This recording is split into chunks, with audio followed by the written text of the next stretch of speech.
它们都差不多差别这个颜色。Есть матрешки, которых сюжет выдумывает сама художница. Здесь вы видите, да? То есть она расписывает, во-первых, сюжет выдумывает и расписывает сама платок и шаль. Видите, здесь такая достаточно тяжелая роспись и такая кропотливая работа. 也有这个专门的画家做的，每个画家有自己的风格，所以你们可以看过他们。В этих авторских работах используется более дорогая краска и отделка. 来到这个钢铁哈，不单单的只是呢画俄罗斯娃娃，我要喝钢布啦哈，但是呢可以让你知道如何制作俄罗斯娃娃啊。我们现在呢亲自来做这个俄罗斯娃娃，当然你要在最小的画作画一个俄罗斯娃娃，不要搞哈，要画成这个样子呢，更是哇天哪，那你应该被挖掘出来，当下哈被这个工厂征才了。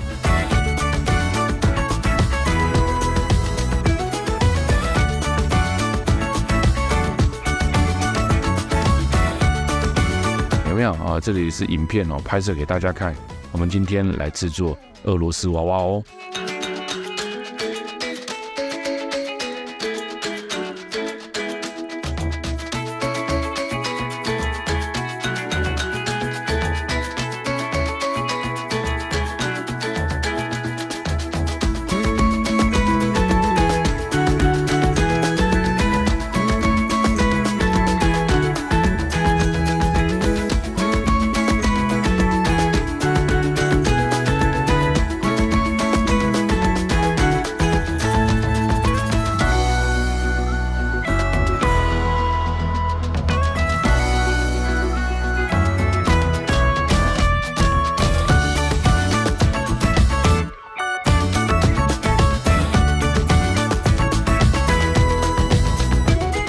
伊兹麦洛夫艺术市场啊，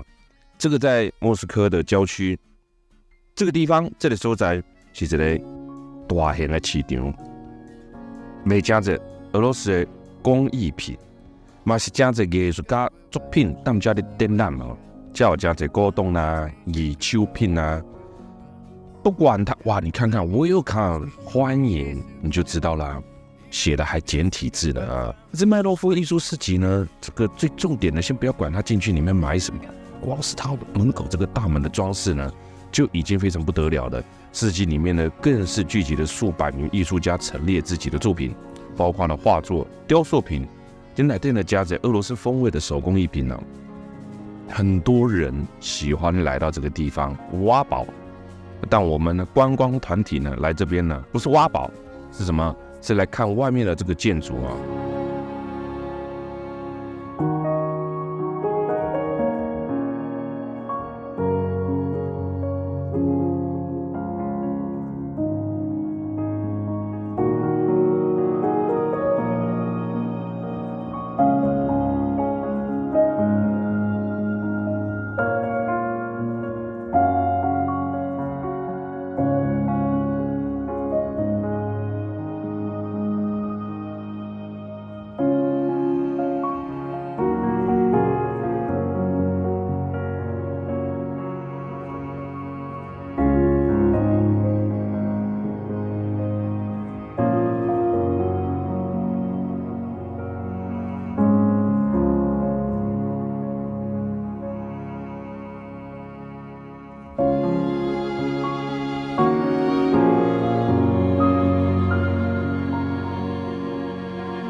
那我觉得还蛮值得一看的。你看哇，这外面真的非常多这一种，连战车都雕塑的这么漂亮啊！有包括很多的这个兔毛啦或貂皮大衣之类的啊。喜欢的啊，在环保它这个没有滥杀无辜的情况之下，可以好好买一买。俄罗斯因为也是一个共产的国家啦，所以当时跟中国之间的一直以来两个国家是非常要好的。所以中国跟俄罗斯一直有紧密切的关系，所以来到俄罗斯有很多你可以看得到的中国标。如果你要再推展到历史呢，最早的成吉思汗其实呢曾经也攻打过俄罗斯，留下了民族色彩。拿支笔把世界画一画哈，画来画去好像大家都是一样的哈。那在这里面呢，进来呢是要买门票的很特别啦要去进来店呢，要踩杠之前呢，爱先买一张门票要进两个店呢，你也在看得真济因为仓订的这个所谓的俄罗斯的东正教教堂，在这里面呢，可以勾起你的童玩之心啊。因为俄罗斯的教堂的顶端呢，用了非常多的颜色做成这一种改良式的拜占庭帝国的整个屋顶那是标准的东正教所以到这种地方，你会就像我们讲的俄罗斯方块一样，哇，各式各样好像拼贴砖块一样呢，把它放在了这个屋顶，这是俄罗斯最让人震撼的一个地方。在莫斯科的整个环状以莫斯科为中心的环绕地段有一个呢叫做金环它这个金环呢代表呢这一条路线上呢都是非常值得也非常具有参观价值意义的古城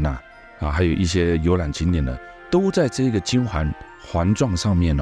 所以呢它自然而然的也就把它称为叫做金环金环。那这个金环呢其实呢我们现在来到了另外一个是非常有名的地方，它呢也叫做塞吉耶夫镇这个塞吉耶夫，当然了，你从它的名字应该也稍微略知一二吧你看看这个旁边进来这里面呢，可以看得到3一修道院塞吉耶夫在金环之旅上面是非常重要的非常重要的一个旅游的大景点，塞吉耶夫那我们从外围开始进入了这个标准的东正教的地方塞吉耶夫。那从这里面呢金环外围呢，当时莫斯科大公国所延续的很多的小公国，由莫斯科中心向东北方向走，塞吉耶夫、乌格利奇、亚罗斯拉夫，还有这个科斯特罗马菲拉基米尔再这样绕一圈呢，返回到莫斯科，有没有看到都是耶稣这是标准的东正教的画作在天主教很多的叫做雕像在东正教很多的呢是画作，还可以看得到圣灵、圣子三圣三位一体。认识中世纪的东正教教堂基辅罗斯公园也是其中一个。神论的基督教是不允许崇拜偶像的，从基督教的内部正殿一直除了十字架之外呢，你遍寻不到基督教里面任何的装饰。天主教的外观及内观呢，是世界各国的风情而有所变化。正殿顶管有耶稣钉的十字架，正殿下骹有圣庙带小耶稣的圣像所以这个西方文化毕竟还是有点不太一样而东正教的正殿呢是有一面墙的墙的后面呢也只有神父可以进入所以我们现在正准备进来这个非常著名的塞吉耶夫。那我们进来里面呢，当然会先参观它里面最主要的东正教教堂正殿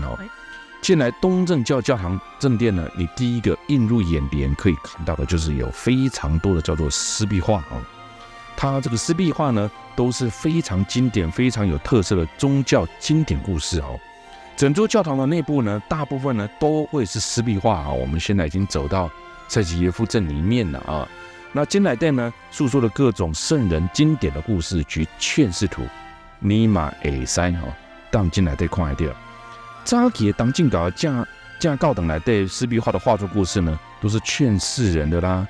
圣经故事的啦，教导不要记的教育呢。东正教堂的正殿及内壁的湿壁画像太多了，即使呢，我们来到这边呢，也只能讲一部分。如果这个讲完又好几天、好几页的所以呢，如果看不懂，我们就把它当百年画作了。东正教教堂湿壁画、马赛克镶嵌拼画，慢慢衍生出来的宗教艺术在不允许崇拜偶像的争议过程当中，经过多方的争议，这一些争议呢，才被所谓的宗教跟艺术之间存留了下来。而东正教所发展的宗教艺术的领域呢，已经跨出了建筑跟彩绘玻璃之外，叫做另类的湿壁画及镶嵌画等这也就是来到这个地方，我们将要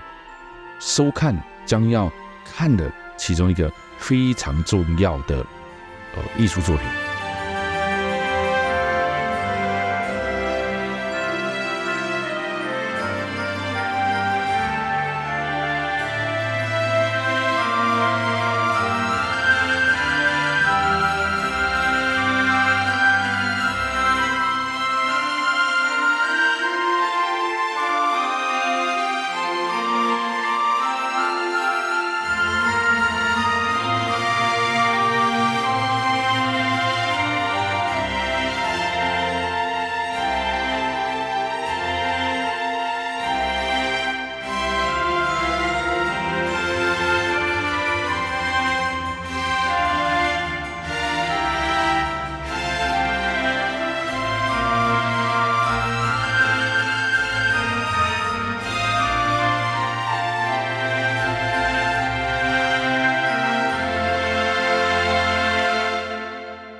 对艺术有兴趣的人呢、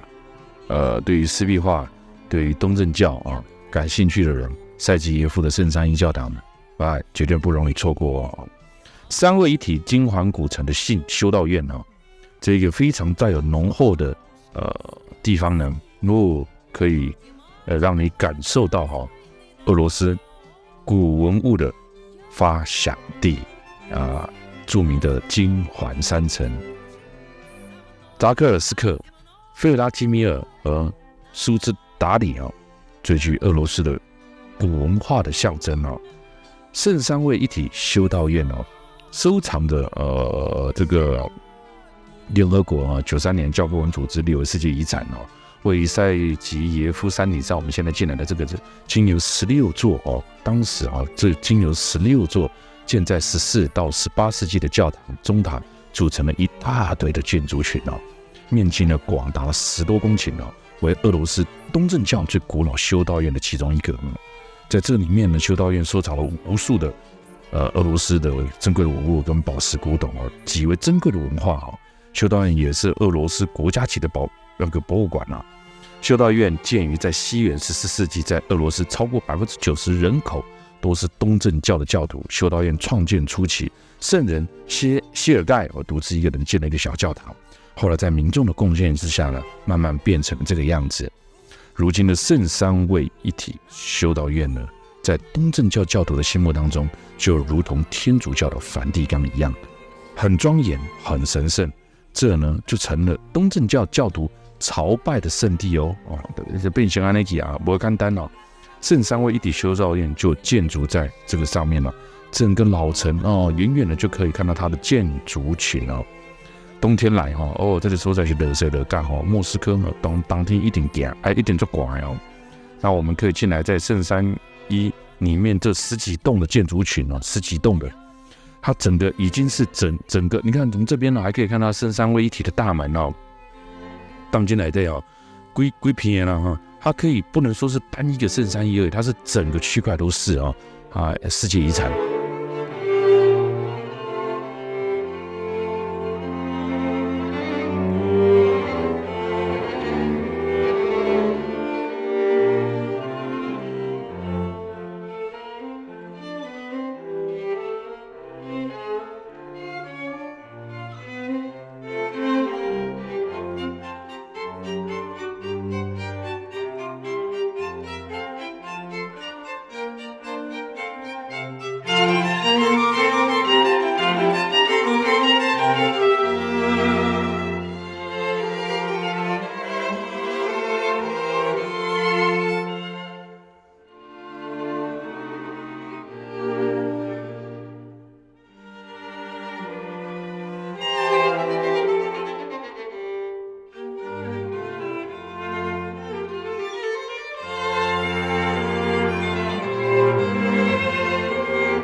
所以在这里呢，你可以看得到啊，非常多哦，各式各样的，好像呢你看这屋顶啊，这些都是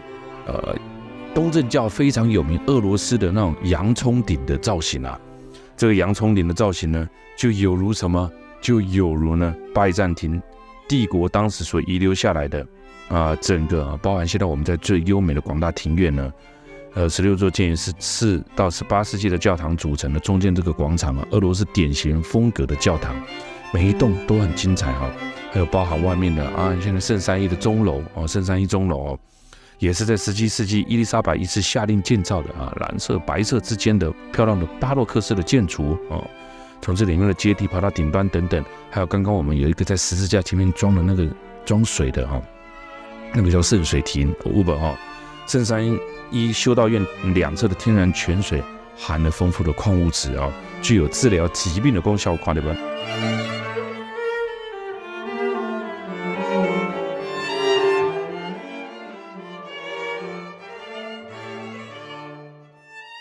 这里的泉水也被列为是圣泉。1644年在广场圣泉上方建造了这个凉亭，称为圣水亭。很多人在这边取圣水喝。那圣水亭后面当然就是小礼拜堂啦，圣母升天大教堂啦，17世纪修建了，为了这个圣母大教堂时而发现的圣水亭更包括这边昂切的圣灵教堂、圣母升天教堂昂切是圣灵教堂这个14世纪建成的那还有圣母升天大教堂，宫北料你看看又进来了又进来升天大教堂里面，又进来这里面看得到可以容纳1000人的金色屋顶里面的哎呀，真的一刹那都是壁画都是湿壁画整个呢一时之间好像也讲不完了，太多了太多了所谓的圣三位一体指的就是圣父耶和华、圣子耶稣基督跟圣灵，所以不同的形体出现，但三位本为一体。很简单那你俄罗斯常常听到的三位圣三一教堂，我刚刚有讲了，圣子是谁？耶稣基督，圣父耶和华跟圣灵，三位不同的形体出现，但是三位本为一体，叫做圣三一。你了解了圣三一，圣三一进来对我太子圣母升天稍微有的没看不了这个壁画宾馆呢，当艺术品慢慢欣赏。